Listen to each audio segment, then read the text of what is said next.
Hello everyone, welcome to Explore Hop. For this example, we're told to find the intervals on which the function below is concave upward and the intervals on which it is concave downward. And the function we're given is the function f of x equals x over x squared minus 1. To determine the intervals of concavity, we need to find the second derivative of the function. And to do this, we first need to find the derivative of f of x. So using the differentiation rules we've learned, the derivative of f of x is equal to 1 times x squared minus 1 minus x times 2x all over x squared minus 1 squared.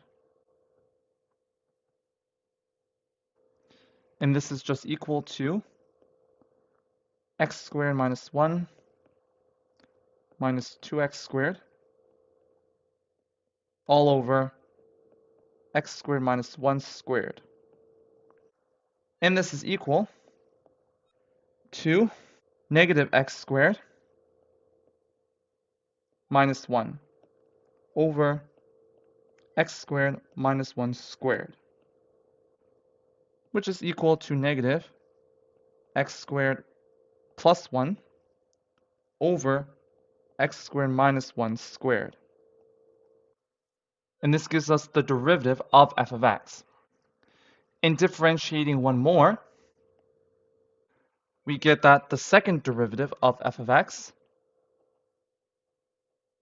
is equal to negative 2x times x squared minus 1 squared minus x squared plus 1, then times the derivative of the denominator, which is 2 times x squared minus 1 times 2x,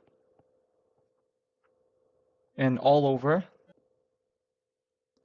x squared minus 1 squared squared, which is x squared minus 1 to the power of 4. And this is equal to negative, common factoring out 2x times x squared minus 1, we get 2x times x squared minus 1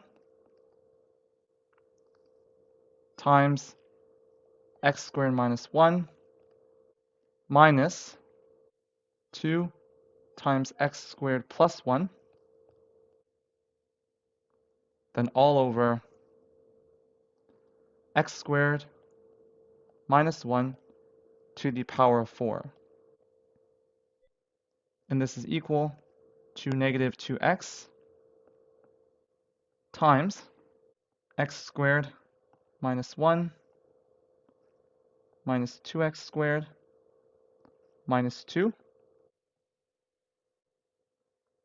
all over x squared minus 1 cubed. And this is equal to negative 2x times negative x squared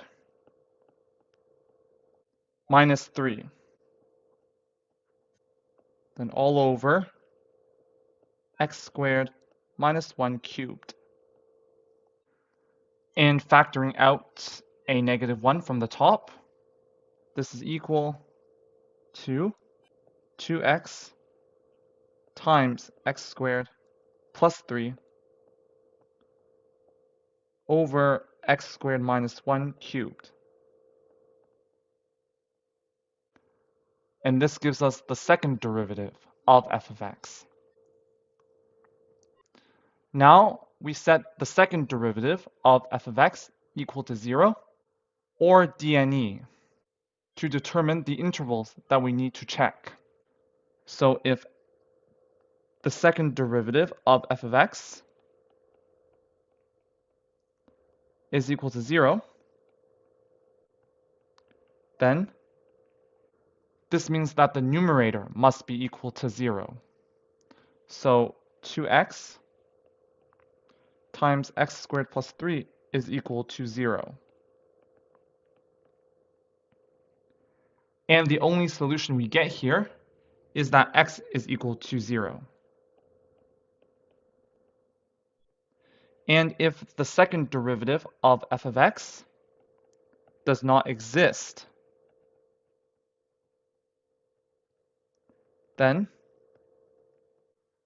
the denominator of the second derivative of f of x must be equal to 0, which means that x squared minus 1 cubed is equal to 0. So this means that x squared minus 1 is equal to 0, which means that x plus 1 times x minus 1 is equal to 0. And we get that x is equal to negative 1 and 1. Now, we can create a table to keep track of the intervals we need to check. So from the points we obtained, we will determine whether the second derivative is positive or negative in the intervals from negative infinity to negative 1, negative 1 to 0, 0 to 1, and 1 to infinity.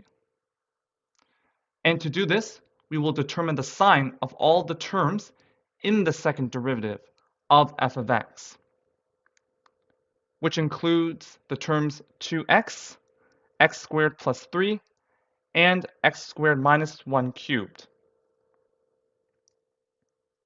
So if x is in the interval from negative infinity to negative 1, then subbing in any value of x in this interval, for example negative 2, means that 2x is negative, x squared plus 3 is positive, x squared minus 1 cubed is positive, and this means that the second derivative is negative. And we will repeat this process for all the other intervals. So for the interval from negative 1 to 0, 2x is negative, x squared plus 3 is positive, x squared minus 1 cubed is negative, which means that the second derivative is positive. For the interval from 0 to 1, 2x is positive, x squared plus 3 is positive, x squared minus 1 cubed is negative, which means that the second derivative of f of x is negative. And for the interval from 1 to infinity, 2x is positive, x squared plus 3 is positive, x squared minus 1 cubed is positive, which means that the second derivative of f of x is positive. And we can also represent this information on a number line. So if we construct a number line like this, the second derivative of f of x is negative in the first interval from negative infinity to negative 1,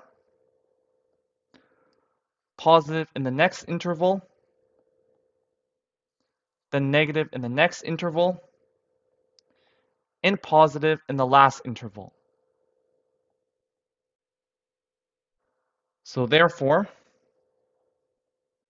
f of x is concave up when x is in the interval from negative 1 to 0 or 1 to infinity.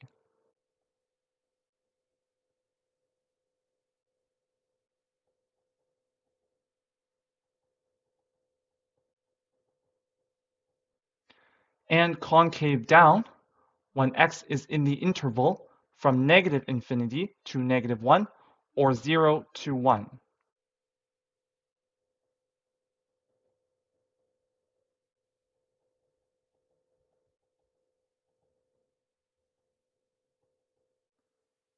And that's it for this example. Thank you for joining us. See you in the next lesson.